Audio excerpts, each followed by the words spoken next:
144।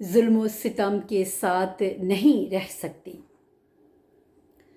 حسن معاشرت، انسان جو کہ چاہتے یا نہ چاہتے ہوئے بھی معاشرے میں زندگی بسر کرتا ہے، وہ لوگوں سے معاشرت یعنی میل جول سے اجتناب نہیں برت سکتا۔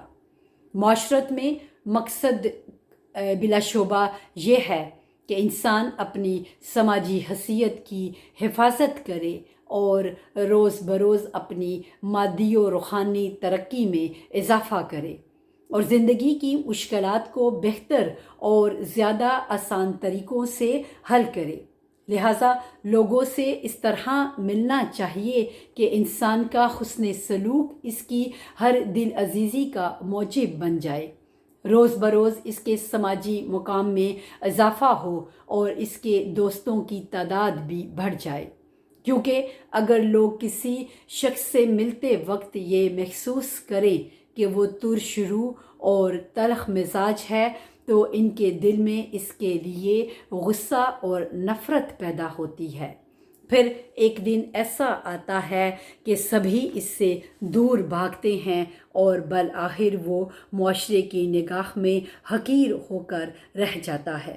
اس کا نتیجہ یہ نکلتا ہے کہ وہ لوگوں کے درمیان رہتے ہوئے بھی تنہا ہو جاتا ہے اور اپنے وطن میں ایک اجنبی جیسی زندگی بسر کرتا ہے۔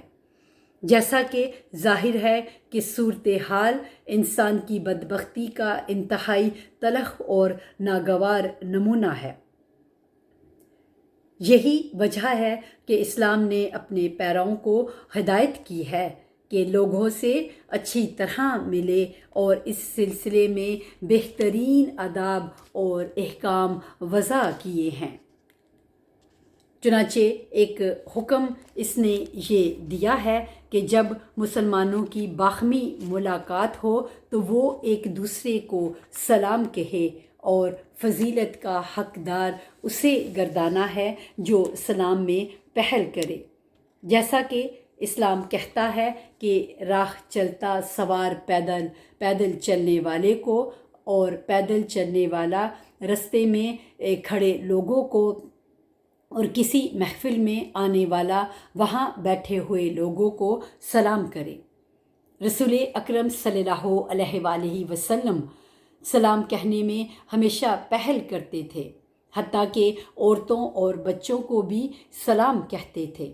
اگر کوئی شخص آپ صلی اللہ علیہ وآلہ وسلم کو سلام کہتا تھا تو اس سے اس کے سلام کا جواب اس سے بہتر الفاظ میں دیتے تھے۔ خداوند تعالیٰ فرماتا ہے، جب کوئی شخص تمہیں سلام کہے تو تم اس کے جواب میں اس سے بہتر طریقے سے سلام کہو یا وہی لفظ جواب میں کہہ دو۔ سورہ نساء آیت 85۔ یہ حکم بھی دیا گیا ہے کہ انسان جب دوسروں سے ملے تو تواضع و فروتنی سے پیش آئے اور ہر ایک کا احترام اس کی سماجی حیثیت کے مطابق کرے۔ خدا قرآن مجید میں فرماتا ہے کہ خدا کے شائستہ بندے وہ ہیں جو لوگوں کے ساتھ تواضع اور فروتنی سے پیش آتے ہیں۔ سورہ فرقان آیت 63۔ ایک نقطہ جس کا ذکر کرنا ضروری ہے وہ یہ ہے کہ تواضع اور فروتنی کے معنی یہ نہیں ہے کہ انسان اپنے آپ کو لوگوں کی نظروں میں ذلیل و خوار کر دے اور اپنی انسانیت کو نقصان پہنچائے، بلکہ اس کا مقصد یہ ہے کہ اپنے امتیازات اور مرتبے سے لوگوں کو مروب نہ کرے، ڈینگے نہ مارے اور لوگوں کو گھٹیا نہ سمجھے۔ اسی طرح لوگوں کا احترام کرنے کے یہ معنی نہیں کہ لوگوں کا اتنا احترام کیا جائے کہ وہ خوشامد اور چاپلوسی کی شکل اختیار کر لے، بلکہ چاہیے یہ کہ ہر شخص کی قدر اس کے دینی اور سماجی رتبے کے مطابق کی جائے، بزرگوں کا ان کی بزرگی کے مطابق احترام کیا جائے اور انسانیت کے ناطے دوسروں کی بھی عزت کی جائے۔ لوگوں کے احترام کا یہ معنی بھی نہیں کہ اگر کوئی شخص ناجائز کام کر رہا ہو تب بھی انسان اپنے ہونٹ سیلے اور چپکے سے گزر جائے، یا کسی ایسی محفل میں شریک ہو جس کے شرکا انسانی شرافت کے منافی حرکتوں میں مصروف ہوں اور رسوائی کے خوف سے انہی کے رنگ میں رنگا جائے۔ اس کی وجہ یہ ہے کہ در حقیقت لوگوں کا احترام ان کے بدن کا احترام نہیں بلکہ ان کی انسانی شرافت اور دینی اور اخلاقی رتبے کا احترام ہے۔ جب ایک شخص اپنی انسانی شرافت اور دینی حیثیت کو خیر بات کہہ دے تو اس کے احترام کا سوال ہی پیدا نہیں ہوتا۔ رسول اکرم صلی اللہ علیہ وآلہ وسلم نے ارشاد فرمایا ہے کہ دوسروں کی فرما برداری کر کے خدا کا گنہگار نہیں ہونا چاہیے۔ لوگوں کو ایذا پہنچانا اور شرارتیں کرنا، یہ دونوں صفتیں ایک دوسری کے قریب ہیں، کیونکہ ایذا پہنچانے کے معنی لوگوں کو اذیت اور دکھ دینے کے ہیں، خواہ وہ زبان سے ہوں، مثلاً گالی بکنا اور ایسی بات کہنا جس سے دوسروں کو تکلیف پہنچے، یا ہاتھ سے ہو جیسے کہ ایسا کام کرنا جو لوگوں کے لیے پریشانی کا موجب ہو۔ شرارتیں کرنے سے مراد ایسے کام ہیں جو لوگوں کے لیے شر پیدا کرے۔ بہرحال یہ دو صفتیں اس آرزو کے بالکل برعکس ہیں جسے پورا کرنے کے لیے انسان معاشرے کو وجود میں لایا ہے، اور وہ آرزو آرام دہ زندگی اور دل کا سکون ہے۔ یہی وجہ ہے کہ شریعت محمدی نے جو معاشرہ کی بہبود کو انتہائی اہمیت دیتی ہے، ان دونوں صفات کو حرام قرار دیا ہے۔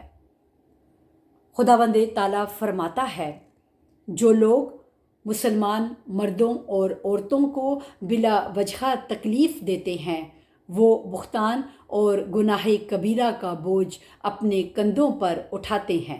سورہ احزاب آیت 58۔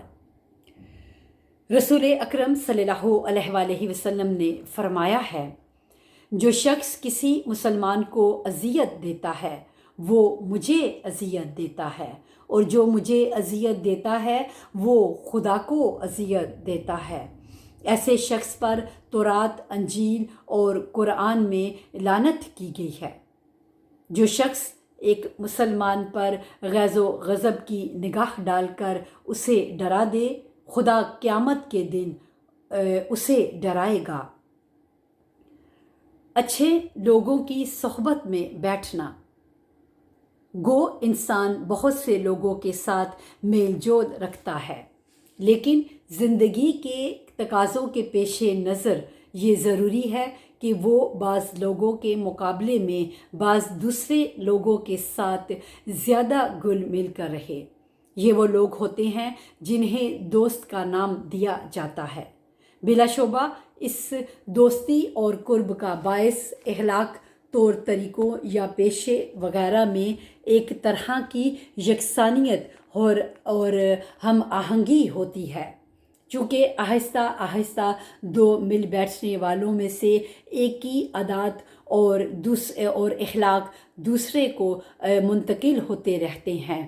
اس لیے انسان کو چاہیے کہ اچھے لوگوں کی صحبت اختیار کرے، کیونکہ اس صورت میں ان کے اچھے اخلاق اس میں سرایت کریں گے اور ان کی بے لوث اور خیر خواہی پر مبنی دوستی سے اسے فائدہ ہوگا، اور ان کی دوستی کی پائیداری پر اسے بھی اعتماد ہوگا۔ ان سب باتوں کے علاوہ لوگوں کی نظر میں اس کی سماجی وقت اور عزت بھی بڑھے گی۔ امام علی علیہ السلام نے فرمایا ہے، تمہارا بہترین دوست وہ ہے جو تمہاری رہنمائی نیک کام کی طرف کرے۔ کسی شخص کے کردار کا اندازہ اس کے دوست سے لگایا جاتا ہے۔ برے لوگوں کی صحبت اختیار کرنا، برے اور بد اتوار لوگوں کے ساتھ میل جول اور ہر قسم کی مصیبت اور بدبختی کا موجب ہے۔ اس حقیقت کی وضاحت کے لیے اتنا کہنا کافی ہے کہ اگر ہم جرائم پیشہ اور بد کردار لوگوں مثلاً چوروں اور ڈاکوؤں سے ان کی بے راہ روی اور بدعمالیوں کا سبب پوچھیں تو وہ یہی کہیں گے کہ ہمیں بری صحبت نے اس نوبت تک پہنچایا ہے، حتیٰ کہ 1000 بدکار اور بگڑے ہوئے افراد میں سے ایک شخص بھی نہیں ملے گا جس نے اپنے آپ یہ غلط راستہ اختیار کیا ہو۔ امام علی علیہ السلام نے فرمایا ہے کہ برے لوگوں کی صحبت سے دور رہو، کیونکہ برا دوست تمہیں خود اپنا جیسا بنا لے گا۔ اس کی وجہ یہ ہے کہ جب تک وہ تمہیں اپنے جیسا نہ بنا لے وہ تمہیں قبول نہیں کر سکتا۔ بد کردار کی آدمی کی دوستی سے دوری اختیار کرو، کیونکہ وہ تمہیں تھوڑی سی قیمت پر بیچ دے گا۔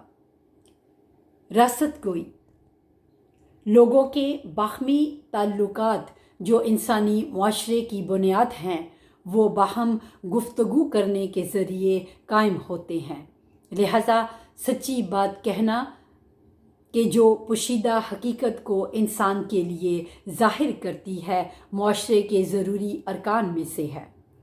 وہ اہم فوائد جن سے معاشرہ ہرگز بے نیاز نہیں ہو سکتا وہ سچ بولنے کی بدولت ہی حاصل ہوتے ہیں۔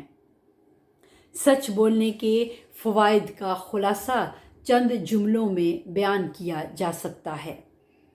سچے آدمی پر لوگ اعتماد کرتے ہیں اور جو کچھ وہ کہے اسے سن کر انہیں ایک گونا اطمینان ہوتا ہے۔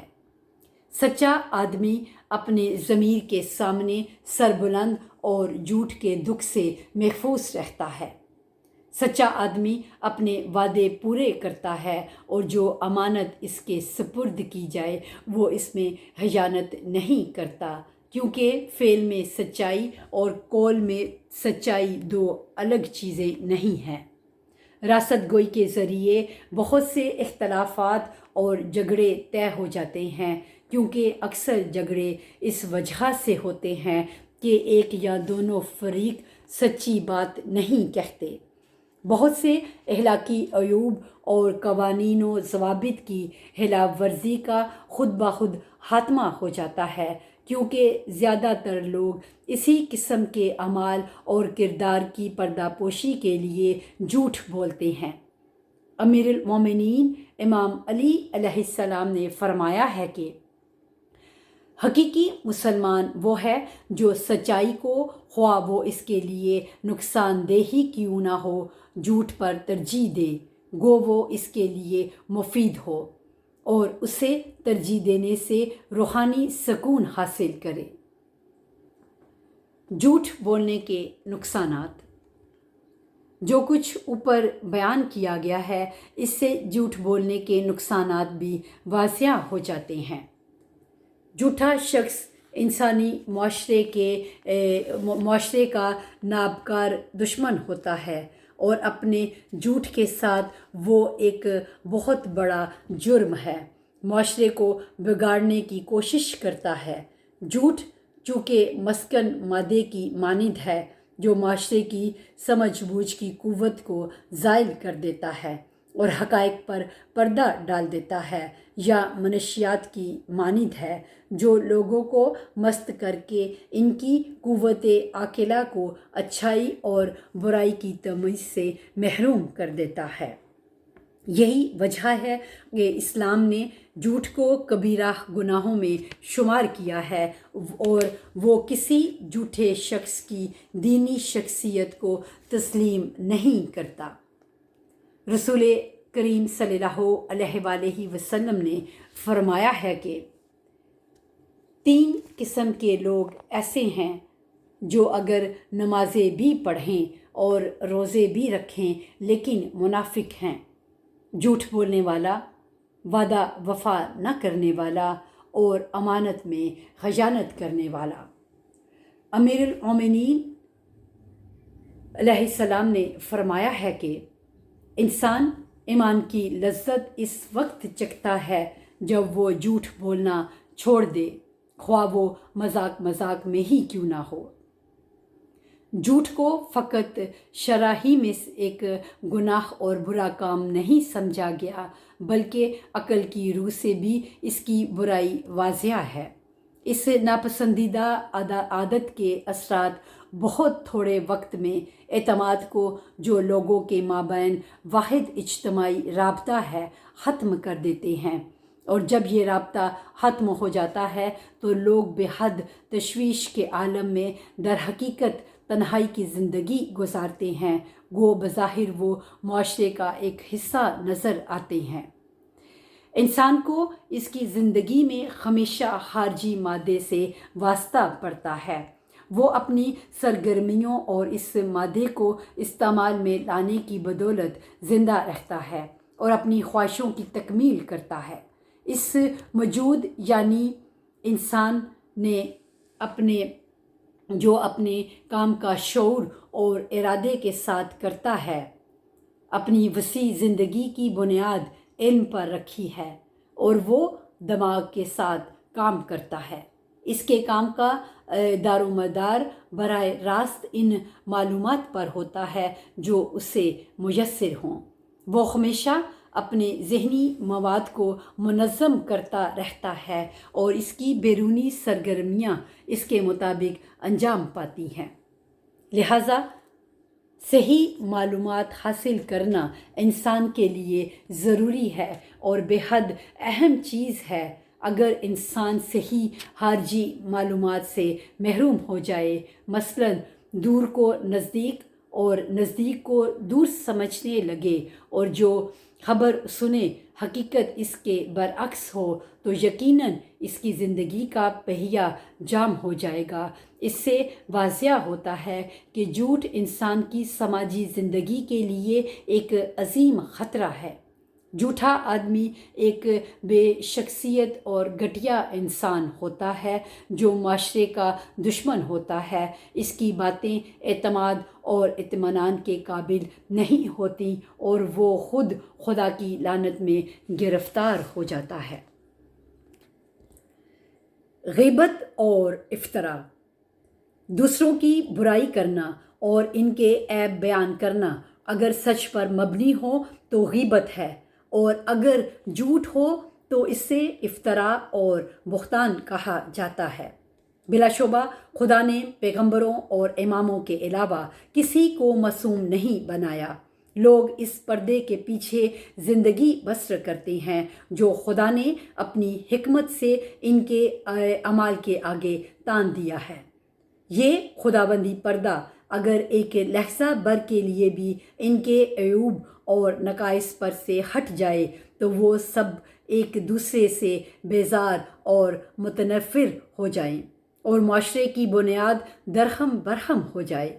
یہی وجہ ہے کہ خدا نے غیبت کو حرام قرار دیا ہے تاکہ لوگ پیٹھ پیچھے ایک دوسرے کے ہاتھوں محفوظ رہیں اور ان کی ظاہری زندگی ٹھیک ٹھاک نظر آئے، تاکہ بتدریج وہی بیرونی ذبائش ان کی اندرونی خرابی کی اصلاح کر دے۔ خداوند تعالیٰ فرماتا ہے کہ ایک دوسرے کی غیبت نہ کرو، کیونکہ ایک مسلمان بھائی کی غیبت کرنا ایسا ہی ہے جیسے کہ اس کے مردہ اور بے جان جسم کو جو کہ بے خبر ہے چیر پھاڑ کر کھا لیا جائے۔ سورہ حجرات آیت 12۔ افتراء اور غیبت سے بھی زیادہ بڑا گناہ ہے اور عقل کی نگاہ میں اس کی برائی واضح ہے۔ خدا نے اپنے کلام میں اسے مسلمہ طور پر برا اور ناروا گردانا ہے اور فرمایا ہے کہ جو لوگ افتراء باندھتے ہیں وہ ایمان نہیں رکھتے۔ سورہ نحل آیت 105۔